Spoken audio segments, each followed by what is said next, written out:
오늘은 베드로전서 마지막 시간입니다. 베드로전서 5장 말씀을 가지고 하나님의 말씀 앞에서 겸손하라 라는 제목으로 하나님의 말씀을 함께 상고합니다. 오늘 베드로는 본문 5장 말씀을 통해서 교회의 지도자로 부름받은 장로들에게 권면하고 있어요. 여기서 장로의 직분이라 함은 오늘날 교육장로인 목사와 일반적인 장로라고 하는 칠위 장로를 포함한 직분을 말하고 있는 것이죠. 목양에 관계된 직분이에요.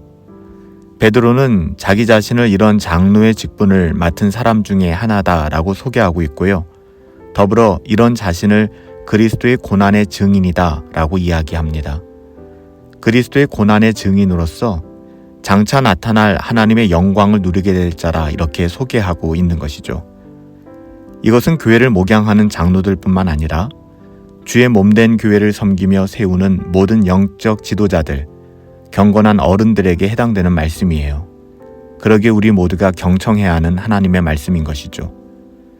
베드로가 여기서 그리스도의 고난의 증인이라 이렇게 표현한 것은 단순히 그리스도의 고난과 십자가를 목격한 사람이다 이 정도의 의미가 아니라 자신이 그리스도의 고난에 직접 참여했다라는 의미로서 이야기하고 있는 거예요.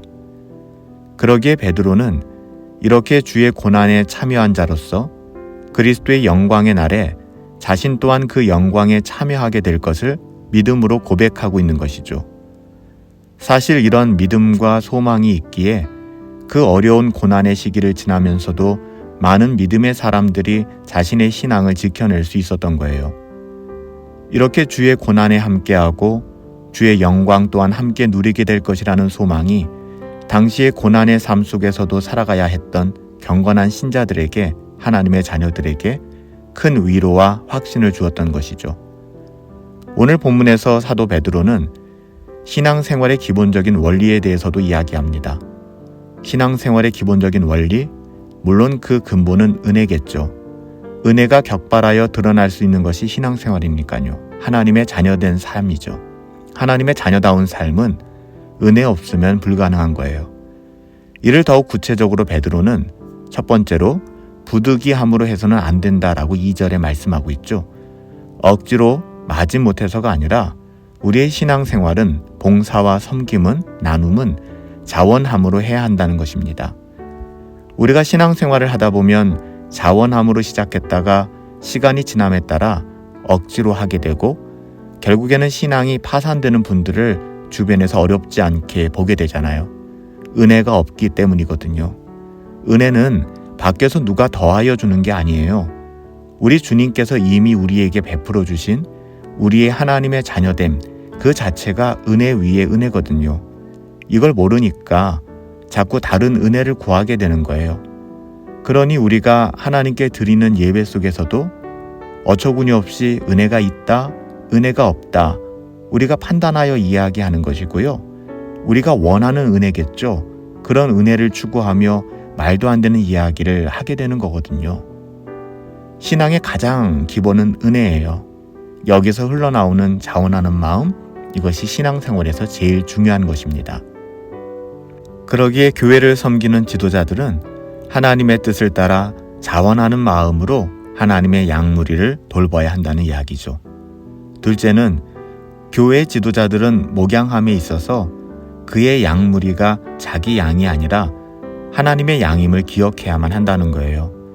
결국 모든 양떼는 하나님께서 맡겨주신 하나님의 사람들이라는 것이죠. 이걸 잊어서는 안 돼요. 그러므로 교회를 섬기는 모든 직분자들은 특별히 청지기의 마음을 가지고 교회를 섬겨야만 하는 거예요. 청지기라는 사실을 잊어서는 결코 안 되는 것이죠. 또한 베드로는 이런 모든 신앙생활이 결코 이윤을 추구하거나 돈을 바라고 해서는 안 된다고 이야기합니다. 만약 그렇게 경제적인 이익을 바라며 신앙생활을 하거나 교회에 봉사를 하게 된다고 하면 이는 더러운 이익을 탐하는 죄를 짓는다라고 이야기하고 있어요. 우리는 이 세상에 썩어질 그 어떠함을 기대하며 살아가는 사람들이 아니잖아요. 사랑하는 여러분, 이 땅에서 주의 부르심을 따라 우리에게 맡겨주신 그 직분을 신실하게 감당한 사람들에게는 우리의 목자장이 되신 예수 그리스도께서 오실 때 우리에게 시들지 않는 영광의 면류관을 주실 것이다 라고 말씀하셨어요. 정말 우리가 이 땅에서 바라볼 존귀한 상은 오직 이거밖에는 없잖아요. 물론 세상에서 주어지는 크고 작은 상들도 있지만 그것은 그냥 덤일 뿐이에요. 결코 이 세상의 그 어떠함이 주님께서 주시는 면류관을 대신할 수는 없는 것이죠. 그럴 수도 없고 그래서도 안 되는 거예요. 이제 사도 베드로는 마지막으로 교회 성도들에게 교회 지도자인 장로들의 가르침을 따라서 순종할 것을 권면합니다. 오늘 본문에서 젊은 자들아 라고 말하는 것은 단지 나이가 젊은 사람들을 이야기하는 게 아니죠. 목회자의 가르침과 교훈을 따라야 하는 교회의 많은 성도들을 가르치는 말이 젊은 자들아 라는 말이에요. 이들은 장로들에게 순종하되 특별히 그가 참된 하나님의 종인지를 분별하여서 순종해야 한다라고 이야기합니다. 아무에게나 순종하면 안 돼요. 하나님의 말씀을 가감없이 있는 그대로 전하며 교회를 그 말씀으로 세워가는 장로인가를 오직 하나님의 말씀을 통하여 검증해야 한다는 것이죠. 사실 기독교 안에서 맹목적 순종, 무지한 복종만큼 신앙생활에 있어서 위험한 건 없어요.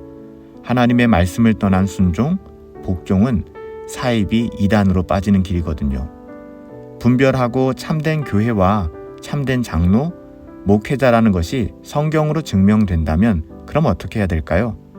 우리는 교회의 가르침과 목회적 지도에 기꺼이 순종해야만 합니다. 그런 교회에 등록해서 다니셔야만 하는 것이고요. 여러분이 그런 교회에 등록해서 다니신다면 교회의 가르침과 목회적 지도에 우리는 자발적으로 기꺼이 순종해야만 한다는 것이죠. 만약 교회의 가르침에 순종하지 않는다면 이는 교만한 거예요. 하나님께서는 이런 사람을 미워하신대요. 더 나아가 이런 사람을 대적하신다라고 말씀하셨어요. 하지만 겸손히 장로들에게 순종하는 사람에게 하나님은 은혜를 주신다라고 약속하셨죠.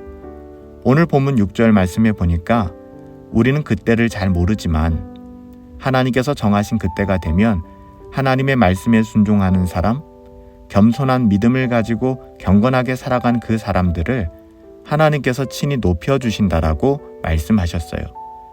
그러니 어리석은 마음으로 스스로 높아지려는 교만을 버리라는 것이죠. 우리의 인생이 잘 안 풀리고 꼬이며 피하고 싶은 고생과 고난의 자리가 찾아온다 할지라도 그로 인한 염려와 근심까지도 우리 주님께 맡기라는 거예요. 주님께서 우리 인생을 돌보고 계시기 때문이죠. 이런 태도를 가지고 사는 것, 여러분 이것이 바로 믿음입니다. 만약 우리가 끝없이 염려하고 상황마다 근심한다면 성경은 우는 사자처럼 삼킬 자를 두루 찾아 다니는 마귀가 우리의 영혼을 주장하게 될 것이다 라고 이야기합니다. 사랑하는 여러분, 염려 대신 믿음을 굳게 하고 마귀를 대적해야만 해요. 이것이 예외 없이 이 땅을 살아가는 모든 성도들의 싸움이거든요. 잊지 마세요. 우리를 둘러싼 그 어떤 고난도 잠깐이에요. 이 잠깐의 고난이 지나면 주님께서 우리를 친히 온전케 하시며 굳게 하시고 강건케 하시며 우리의 터를 견고하게 하실 거예요. 1세기 초대교회와 우리가 살고 있는 21세기의 상황은 비록 다를 수 있지만 하나님의 자녀들이 그들이 처한 세상 속에서 마땅히 감당해야 되는 영적 싸움의 본질은 조금도 다르지 않아요. 우리도 동일하게 1세기 소아시아에 흩어져 살던 성도들과 동일한 싸움을 싸우며 살아가기에 오늘 이 베드로전서의 말씀이 위로가 되며 힘이 되는 것 아니겠어요? 하나님의 부름받은 성도로서 또한 하나님께로 받은 직분을 소중히 여기며 겸손함과 순종함으로 주의 몸된 교회를 든든히 세워나갈 수 있게 되기를 예수님의 이름으로 축복합니다. 살아계신 아버지 하나님, 하나님의 은혜 안에서 주의 몸된 교회를 지켜주시며 이 불경건한 세상에서 교회가 오염되거나 변질되지 않게 하옵소서. 모든 염려를 주께 맡기고 우리를 돌보시는 주님의 능력을 의지하며 오직 하나님의 말씀, 그 권위의 아래 하나님의 말씀 아래 겸손하며 순종하게 하옵소서. 자원함과 기쁨으로 신앙생활하길 원합니다. 은혜가 마르지 않게 우리 영혼을 겸손함과 가난함으로 허락하여 주시고 교만치 않게 하여 주시옵소서. 늘 겸손하여 은혜의 자리에서 떠나지 않게 하시며 잠깐 후면 오실 예수님 바라보며 소망하고 힘을 얻게 하옵소서. 예수님의 이름으로 기도하옵나이다. 아멘.